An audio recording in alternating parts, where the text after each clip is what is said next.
बिस्मिल्लाहिर्रहमानिर्रहीम अस्सलाम वालेकुम। आज देखने वाले हैं कि किस तरीके से एक डेटाबेस के साथ हम अपने कनेक्शन को क्रिएट कर सकते हैं ताकि हम अपनी डेटा को वहाँ पर इंसर्ट करवा सकें और वहाँ से हम डेटा को फेच करवा सकें। तो आज का जो हमारा टॉपिक होगा वो होगा किस तरीके से हम किसी भी डेटाबेस के साथ अपना कनेक्शन क्रिएट करते हैं PHP के अंदर। सबसे पहले हम एक PHP का बेसिक कोड जो है वो लिख लेते हैं। यहाँ पर मैंने पहले ही आप लोगों को बताया हुआ है, लेस देन और ग्रेटर देन के बीच में आपने ये वाली क्वेश्चन मार्क देना है और उस क्वेश्चन मार्क के साथ साथ आपने ये वाली कोडिंग लिखनी है PHP। ठीक है, इसको हम सेव भी कर लेते हैं हाथों हाथ और Ctrl+S किया। मैंने पहले ही बताया हुआ है आप लोगों को कहाँ जाना है, C ड्राइव में जाना है। C ड्राइव के बाद मैं आपको दिखा देता हूँ, ये C ड्राइव है। C ड्राइव में आपने आना है। ज़ैम्प सर्वर आपने इंस्टॉल किया होगा तो वो ज़ैम्प सर्वर में आ जाना है। अगर वैम्प किया है तो आपने वैम्प सर्वर पे आ जाना है। अगर ज़ैम्प सर्वर पर हो तो HD डॉक में आना है। अगर वैम्प सर्वर में हो तो रूट में आकर आपने WW में आना है। ठीक है, ज़ैम्प सर्वर में मैं HD डॉक में आ जाता हूँ और यहाँ पर मैं लिख लेता हूँ कनेक्शन। यहाँ पर अपने प्रोग्राम का नाम देना है अपने। मैं यहाँ पर दे देता हूँ connect.php। एक्सटेंशन आपने PHP देनी है। आई होप कि ये समझाने की इतनी ज़्यादा मुझे नीड नहीं है, क्योंकि अभी तक हमारा जो कोर्स आप लोगों ने पीछे वाली वीडियोस नहीं देखी तो वहाँ पर प्लीज़ वो पीछे वाली वीडियोस देख लें ताकि आप लोगों को कोई परेशानी ना हो। अगर फिर भी आप लोग पीछे वाली वीडियोस नहीं देखते तो आप लोग यहाँ पर ये नाम देना है, अपने कोई भी नाम देना है। लाजमी नहीं है कि आप कनेक्ट दे दें, कोई भी नाम दे दें। सही है, मैंने कनेक्ट दिया हुआ है .php की एक्सटेंशन ज़रूर लगानी है आपने। ठीक है, PHP के एक्सटेंशन लगाने के बाद आपने सेव कर देना है। जैसे ही सेव करेंगे तो इसके बाद हम यहाँ पर एक इको करके एक प्रोग्राम चलाते हैं हम यहाँ पर, और यहाँ पर मैं कर लेता हूँ हेलो। ठीक है, और इसको हम करते हैं सेव। सेव करने के बाद हम अपने प्रोग्राम को चलाने के लिए लोकल होस्ट पर आते हैं हम। ठीक है, यहाँ पर लोकल होस्ट लिखेंगे। लोकल होस्ट लिखने के बाद हम यहाँ पर आएंगे, जो आपका लोकेशन होगी और जो हमारे प्रोग्राम का नाम होगा, और हमारे प्रोग्राम का नाम था कनेक्ट। ठीक है, connect.php। जैसे ही मैं क्लिक करता हूँ तो देखिए हेलो लिखा हुआ आ रहा है। ये वही प्रोग्राम है, ये वही हेलो है जो यहाँ पर लिखा हुआ आ रहा है। अब देखिए हमें करना क्या है, अभी हमें ये करना है कि हमने एक कनेक्शन क्रिएट करना है। कनेक्शन क्रिएट करने के लिए मैं एक वेरिएबल बना लेता हूँ। यहाँ पर मैं लिख लेता हूँ कॉन इक्वल टू, और यहाँ पर MySQLi कनेक्शन, MySQLi कनेक्ट यहाँ पर आ रहा होगा आपके सामने MySQLi कनेक्ट। अगर आप सपोज़ करें कि आप यूज़ करते हैं HTML को और उसको नोटपैड को, तो नोटपैड के अंदर MySQLi कनेक्ट आपने खुद लिखना है। याद रखना यहाँ पर अंडरस्कोर लगाना है और MySQLi ज़रूर देना है आपने। यहाँ पर 4 चीज़ें आपने ऐड करनी है, 1 2 3 then 4।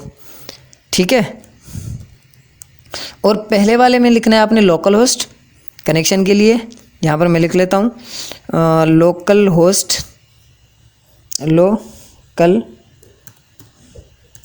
पहले वाले में आपने लिखना है लोकल होस्ट, और दूसरे वाले जो आपने यानी कि सिंगल कोट्स रखी नहीं उसमें आपने रूट लिखना है।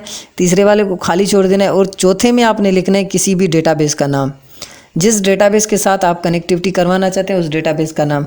तो यहाँ पर मैं फ़िलहाल डेमो1 जो डेटाबेस हमने बनाई थी उसके साथ कनेक्टिविटी करना चाहता हूँ, तो यहाँ पर मैं दे दूँगा डेमो1।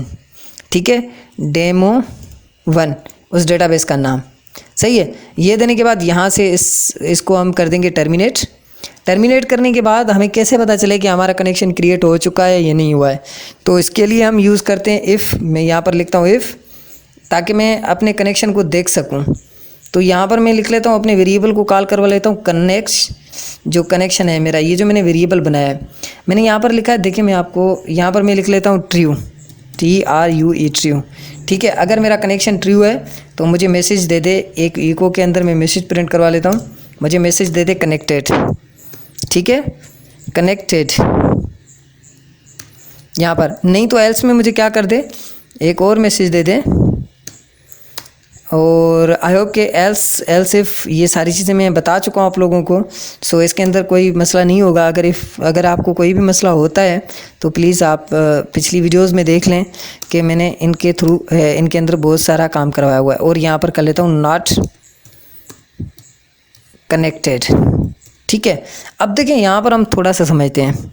MySQLi कनेक्शन एक ब्रिज है, वो क्या करती है, आपके सबसे पहले जाएगी लोकल होस्ट में और लोकल होस्ट का पासवर्ड देखेगी और उसका एडमिन देखेगी। एडमिन पासवर्ड अगर उसको मैच मिलता है तो यहाँ पर आकर देखेगी कि इसने डेटाबेस जो बनाई हुई है वो डेटाबेस है इसके अंदर, इस लोकल होस्ट के अंदर। अगर वो डेटाबेस मिल जाती है, इफ़ अगर मेरा ये डेटाबेस मिल गई तो इस वाले कौन वाले वेरिएबल को दे दो। और अगर यहाँ पर मैंने कंडीशन लगाई है, अगर ये कौन वेरिएबल ट्रू है यानी कि डेटाबेस मिल जाती है तो क्या बताओ कनेक्टेड, इफ़ अगर नहीं मिलती तो क्या बताओ नॉट कनेक्टेड। आई होप कि आप समझ चुके होंगे। यानी कि माई एसक्यूएल जो कनेक्ट है इसका काम है डेटाबेस के साथ कनेक्टिविटी को शो करना, एग्जीक्यूट करना। ये एक फंक्शन है जो ये बताता है कि आपकी कनेक्शन हुआ है या नहीं हुआ है। ठीक है, इसका काम यही है। ये हमें सिचुएशन के बारे में बताता है कि आप कनेक्टेड हो या नहीं हो। ठीक है, वो अगर कनेक्ट हो जाता है तो इस वाले वेरिएबल को दे दो। वेरिएबल मीन बॉक्स मैंने बता चुका हूँ। अगर हाँ आ गया है तो मुझे येस बताओ, नहीं आया तो नहीं बताओ। बस इतना सा होता है। ठीक है, अब मैं अगर इसको यहाँ से आकर एक बार रिफ़्रेश करता हूँ तो यहाँ पर मुझे बता रहा है कनेक्टेड, क्योंकि देखें डेटाबेस जो है डेमो के नाम से मेरे पास ऑलरेडी है तो यहाँ पर कनेक्टेड बता रहा है। अगर यहाँ से देखो मैं कोई भी एक एरर कर लेता हूँ, मैं एरर क्या कर लेता हूँ, यहाँ पर लिख लेता हूँ डेम। ठीक है, कंट्रोल एस किया। अब मैं यहाँ पर करता हूँ तो मुझे एक एक्सेप्शन आ जाएगी और एक एरर आ जाएगा और मैसेज आएगा नॉट कनेक्टेड। देखें ये मेरे पास एक एरर आ गया और यहाँ पर बता रहा है नॉट कनेक्टेड। ठीक है, क्योंकि वो डेटाबेस उसको मिल ही नहीं रही।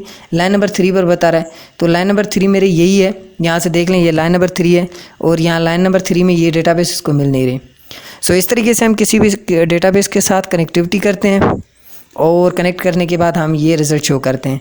सो आई होप कि आज के लिए इतना काफ़ी होगा, क्योंकि आज हमने ये देख लिया कि किस तरीके से हम डेटाबेस कनेक्ट करते हैं। और मज़ीद जो लेक्चर होगा इंशाल्लाह उसमें हम ये देखेंगे कि किस तरीके से हम यहाँ से वैल्यू दें और वहाँ पर इंसर्ट हो जाए। सो आज के लिए इतना ही, नेक्स्ट क्लास में मिलते हैं। तब तक के लिए अपना ख्याल रखिएगा। अल्लाह हाफिज़।